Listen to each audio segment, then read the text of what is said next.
Please please please just ಒಂದು second ಸ್ವಲ್ಪ ನಿಲ್ಲು. ನಿಂಗೊಂದು ಮಾತು ಹೇಳಬೇಕಿತ್ತು. ನನಗೆ ಬೇಕಾದ್ದು ನೀನೇ. ನಿನಗಿಂತ ಒಳ್ಳೆಯವರು ಬೇಡ, ನಿನ್ನಂಥವ್ರು ಕೂಡ ಬೇಡ.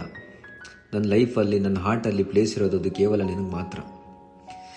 ನಿನ್ನ ಪ್ರೀತಿಸೋ ತಪ್ಪು ಅಂದರೆ ಹೌದು, ಆ ತಪ್ಪನ್ನ ಮಾಡ್ತಾ ಇದ್ದೀನಿ ಪ್ರತಿದಿನ, ಪ್ರತಿ ಕ್ಷಣ ಅದೇ ತಪ್ಪನ್ನ ರಿಪೀಟ್ ಮಾಡ್ತೀನಿ. ಆ ತಪ್ಪಿಗೆ ಶಿಕ್ಷೆ ಕೊಡ್ತೀಯ ಅಂದರೆ ಕೊಡು, ನಾನು ರೆಡಿ. ಯಾಕಂದರೆ ಆ ಶಿಕ್ಷೆಯಲ್ಲೂ ಕೂಡ ನನಗೆ ಬೇಕಾಗಿರೋದು ನೀನೇ. ಜನರು ನಗ್ತಾರೆ, ಮಾತಾಡ್ತಾರೆ, ಜಡ್ಜ್ ಮಾಡ್ತಾರೆ, ಆದರೂ ನಾನು ಸೈಲೆಂಟಾಗಿ ಸಹಿಸ್ಕೊಳ್ತೀನಿ. ಯಾಕಂದರೆ ಎಲ್ಲ ಮಾತುಗಳ ಹಿಂದೆ ನನಗೆ ಇರಬೇಕಾದ್ದು ನಿನ್ನ ಹೆಸರು. ನಂಗೆ ಗೊತ್ತು ನಾನು ಮಾತಾಡ್ತಿರೋದು ನಿನಗೆ ಓವರ್ ಅನ್ನಿಸ್ತಾ ಇದೆ ಅಂತ. ಯಾಕಂದರೆ ನಮ್ಮಿಬ್ಬರು ಪರಿಚಯ ಆಗಿ ಭಾಳ ದಿನ ಏನಾಗಿಲ್ಲ. ಆದರೆ ಪ್ರೀತಿ ಮಾಡಬೇಕಂದ್ರೆ ಭಾಳ ದಿನದ ಪರಿಚಯ ಇರಬೇಕಂತೇನಿಲ್ಲ. ಪ್ರೀತಿ ಹುಟ್ಟೋದು ಕ್ಷಣದಲ್ಲೇ. ಒಂದು ಕ್ಷಣ ಪ್ರೀತಿ ಮಾಡಿದ್ರೂ ಕೂಡ ಎಷ್ಟು ಗಾಢವಾಗಿ ಪ್ರೀತಿ ಮಾಡ್ತೀವಿ ಅನ್ನೋದು ಇಂಪಾರ್ಟೆಂಟ್ ಆಗುತ್ತೆ. ಪ್ರತಿ ಕ್ಷಣ, ಪ್ರತಿ ನಿಮಿಷ, ಪ್ರತಿ ಉಸಿರು ತೊಗೊಂಡಾಗ ನನ್ನ ಮನಸ್ಸಿಗೆ ಬರೋದು ನಿನ್ನೆ. ಆದರೆ ಒಂದು ಮಾತ್ರ ಗೊತ್ತಾಗ್ತಿಲ್ಲ, ನನ್ನ ಪ್ರೀತಿ ನಿನಗೆ ಯಾಕೆ ಅರ್ಥ ಆಗ್ತಿಲ್ಲ ಅಂತ.